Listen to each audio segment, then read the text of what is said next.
আর বাংলাদেশের আজহারি টাইটেল লাগানেওয়ালা মৌলবি বলছে আমার জালসাতে 40 লাখ শ্রোতা হয়। তো তোমার জালসাতে 40 লাখ শ্রোতা হয় তাই তুমি হক পথে হয়ে গেলে? তোমার আব্বা ইয়াজিদের দলে 72,000 ছিল, ইমামে হুসেনের দলে 72 জন ছিল। ইয়াজিদের দলে 22,000 ছিল আর হুসেনের দলে 72 ছিল। আছে কোন বাপের বেটা বলে দিবে যে ইয়াজিদ হক পথে ছিল?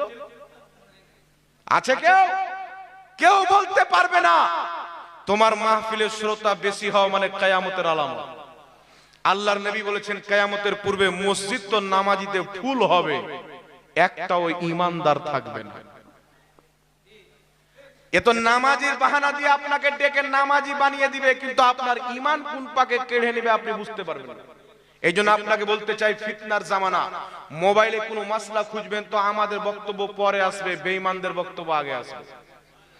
এই জন্য আপনাকে বলতে চাই, আমাদের মাদ্রাসায় ছাত্র যদি ফাজিল হয়ে ফারিগ হয় তাকে সার্টিফিকেট দেওয়া হয়, আর তাদের মাদ্রাসায় যদি ফারিগ হয় আগে তাকে ক্যামেরা কিনে দেওয়া হয়।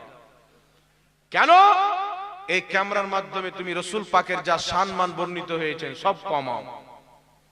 আর কুরআন পাকের তরজমা ভুল করছে, তাফসীর ভুল করছে। ওই যে ওয়াজাদাকা আইলান ফাগনা, নবী তোমাকে হাজাতমন্দ পেলাম তো ধনী করে দিলাম। নবী খুব গরীব ছিলেন, ইয়াতিম ছিলেন। মা খাদিজাতুল কুবরাকে বিয়ে করলেন, খাদিজাতুল কুবরা সমস্ত ধন সম্পদ দিলেন, নবী ধনী হয়ে গেল। ওটাকে আল্লাহ বয়ান করেছেন, বলেন আস্তাগফিরুল্লাহ। কিন্তু কোনটা বয়ান করেছেন?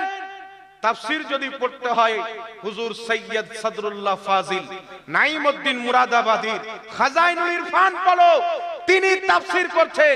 যেই তাফসীর ইমাম তাবারি করেছেন, যেই তাফসীর তাফসীরে নিশাপুরীর মধ্যে লেখা আছে, যেই তাফসীর তাফসীরে জামহাসির মধ্যে লেখা আছে। কি তাফসীর? আল্লাহ পাক বলছেন, মাহবুব তোমাকে হাজাতমন্দ পেলাম তো ফাতেমাকে দিয়ে তোমাকে ধনী করে দিলাম, আওলাদ দিয়ে ধনী করলাম, আল দিয়ে ধনী করলাম। আর এ বেটা নবীকে ভিখারি বানাচ্ছে। ওই যে ছাগল চরানে ওয়ালা, নাউজুবিল্লাহ বলে, স্পষ্ট কুফরি। আল্লাহ বলেছেন আমার নবীকে রায় না, ছাগল চরানে ওয়ালা বলি। এইজন্য আপনাকে বলতে চাই বাবা, নবীর সম্মানের শব্দ কোথাও পাবেন না, হলে সুন্নাত ওয়াল জামাতের কাছে পাবেন। রাহমাতুল লিল আলামিন আমাদের জবান দিয়ে বেশি বের হয়, মালিকে জান্নাত আমাদের জবান দিয়ে বেশি বের হয়। আরে সারা পৃথিবীতে যে 72 ফিরকার মৌলবীরা নবীর তারিফ করেছেন এক পাল্লাতে রাখেন, বারেলির সরতাজ ইমামে আহমদ রাজার একটা শের এক পাল্লাতে রাখেন। ইমামে আহলে সুন্নাত একটা ছন্দে নবীর শান বয়ান করে পৃথিবীকে হয়রান করে দিয়েছে। তাই আমেরিকাতে বসে বসে খ্রিস্টান লেখক পর্যন্ত লিখেছে, যদি আহমদ রাজাকে পড়া হয় তো নবী মুস্তাফার ইশককে জমা করে যদি কোনো গাছ তৈরি হয় ওই গাছের নাম আহমদ রাজা হবে। একটা ছন্দ, সবসে আওলা ও আলা হামারা নবী, সবসে বালা ও আলা হামারা নবী। একটা ছন্দ আলা হযরতে সারা পৃথিবীর যত গুণগান করেছে এই সমস্ত গুণগানের উপরে একটা ছন্দ ভারী। এই জন্য আপনাকে বলতে চাই বাবা, আমাদের ইমামগণ, আমাদের মাশায়েখগণ আমাদেরকে রাসূল পাককে মুহাব্বত করতে শিখিয়েছে, মুহাব্বত করতে শিখিয়েছে। আজ আপনাদের বাংলার মাটিতে, দিনাজপুরের মাটিতে হুজুর আশরাফুল আউলিয়ার সন্তান হুজুর কাদরি মিয়ার দামান পেয়েছি, আলা হযরতের বরকতে পেয়েছি। আজ যিনি এসেছিলেন সৈয়দ কিয়ামউদ্দিন সাহেব, যত আওলাদে রাসূল আছেন, আওলাদে রাসূলের যে আমরা সম্মান করছি এর প্রতিও ইহসান ইমামে আহলে সুন্নাতের আছে। কারণ উনি কোন সিলসিলার ব্যক্তি নয়, উনি হচ্ছেন সুন্নিয়তের ব্যক্তি। একটু জোরে হবে না সুবহানাল্লাহ? এইজন্য আপনাকে বলতে চাই, নিজের ঈমানকে মজবুত করে রাখতে হবে। আমার নবীর হাত তো খালি ছিল, কিন্তু নবী যাকে যা চেয়েছেন দান করে দিয়েছেন। এই পর্বে আমি দুটো হাদিস আপনাকে শোনাবো। এই জোরে বলেন শোনাবো। আমার নবীকে আল্লাহ কি পাওয়ার দিয়েছেন? আচ্ছা বলেন তো, নামাজ কত ওয়াক্তের ফরজ? জোরে বলেন, এই নামাজ কত ওয়াক্তের ফরজ বলেন? এখানে উলামায়ে কেরাম বসে আছেন, জিজ্ঞাসা করেন, যদি কোনো ব্যক্তি বলে নামাজ 4 ওয়াক্তের ফরজ, 1 ওয়াক্তের নামাজকে অস্বীকার করে, ওই ব্যক্তি কাফির, মুসলমান থাকবে। যদি কোনো ব্যক্তি 3 ওয়াক্তের নামাজ ফরজ মনে করে, 2 ওয়াক্তকে ফরজ না মানে কাফির হয়ে যাবে, মুসলমান থাকবে। আমাকে যদি কেউ বলে হুজুর আমি মুসলমান হওয়ার পরে আমার উপরে 3 ওয়াক্তের নামাজ ফরজ করাতে হবে, 2 ওয়াক্তের নামাজ খারিজ করিয়ে দিতে হবে, আমি পারবো? এই জোরে বলেন পারবো? পৃথিবীর কোন আলিম কেউ পারবে না। কিন্তু একজন ব্যক্তি এসে নবীকে বলছেন, ইয়া রাসূলুল্লাহ, আমি ইসলাম কবুল করব, তবে আমার একটা শর্ত আছে। রাসূল পাক বলছেন, কি শর্ত? বলছে, সবাই 5 ওয়াক্তের নামাজ পড়ে, 5 ওয়াক্তের নামাজ ফরজ, আমার উপরে যেন মাত্র 3 ওয়াক্তের নামাজ ফরজ থাকে। কত ওয়াক্তের? সবার উপরে 5 ওয়াক্তের, আমার উপরে যেন 3 ওয়াক্তের নামাজ ফরজ থাকে। তো রাসূল পাক বলছেন, যাও, কিয়ামত পর্যন্ত সকলের উপরে 5 ওয়াক্তের নামাজ ফরজ, তোমার জন্য আমি মুস্তাফা 3 ওয়াক্তের করে দিলাম, 2 ওয়াক্তের কমিয়ে দিলাম। এই পাওয়ার কাকে দিয়েছে? কে? আল্লাহ দিয়েছে রাসূল পাককে।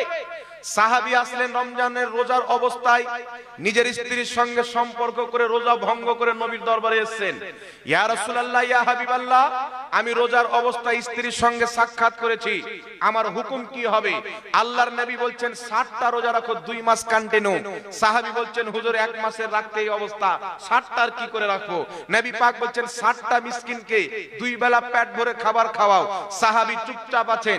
একজন ব্যক্তি খেজুর নিয়ে আসলেন, আল্লাহর নবী ওই খেজুর নিয়ে ওই সাহাবীকে দিচ্ছেন যিনি রোজা ভঙ্গ করেছেন।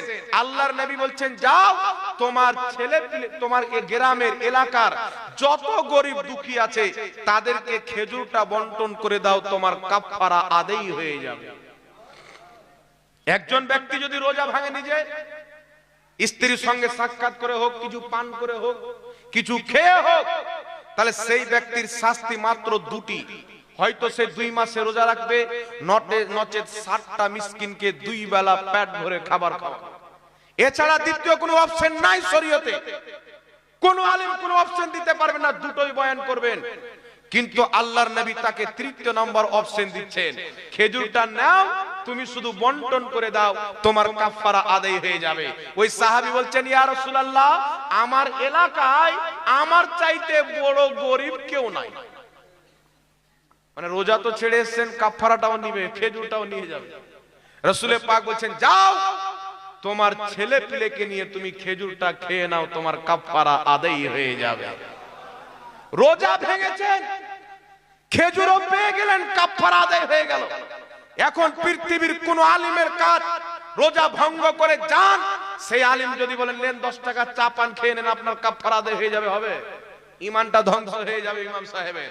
কিন্তু আল্লাহু আকবার কবিরা, আল্লাহ আমার আপনার নবীকে কত পাওয়ার দিয়েছেন, কত সম্মান দিয়েছেন, শরীয়তের ক্ষমতা দান করে দিয়েছেন। তাই আল্লাহর নবী হালালকে হারাম করতে পারেন, হারামকে হালাল করতে পারেন। পৃথিবীর সমস্ত পুরুষের জন্য সোনা ব্যবহার করা হারাম। আমার নবী বলছেন, সুরাকা, সবার জন্য সোনা ব্যবহার করা হারাম, আর তোমার জন্য আমি মুস্তাফা করে দিলাম হালাল। হযরতে সুরাকা সোনার কাঙ্গান পড়েছিলেন, আমার নবী জায়েজ করেছিলেন। এই জন্য আপনাকে বলতে চাই, আহলে হাদিসদের ইমাম, দেওবন্দীদের ইমাম তাকওয়াতুল ঈমানে লিখছেন, जिसका नाम मोहम्मद या अली है वो किसी चीज का मालिक व मुख्तार नहीं। কোন জিনিসের ক্ষমতা রাখে না, কিন্তু আল্লাহর কোরআন সাক্ষী দেয়, নবীর হাদিস সাক্ষী দেয়, নবী যদি চায় পাথরের পাহাড়কে সোনার পাহাড় করতে পারে। জমিনের খাজানার চাবি আল্লাহ নবীকে দিয়েছেন, আসমানের খাজানার চাবি আল্লাহ নবীকে দিয়েছেন, চন্দ্র সূর্যের পাওয়ার আল্লাহ নবীকে দিয়েছেন, শরীয়তের পাওয়ার আল্লাহ নবীকে দিয়েছেন। এমন কি যে মুস্তাফা হালালকে হারাম করতে পারে, হারামকে হালাল করতে পারে। শুধু একটা দুটা নয়, আল্লাহ তাবারাক ওয়া তাআলা আমার নবী মুস্তাফাকে মুখতারে কুল বানিয়েছেন।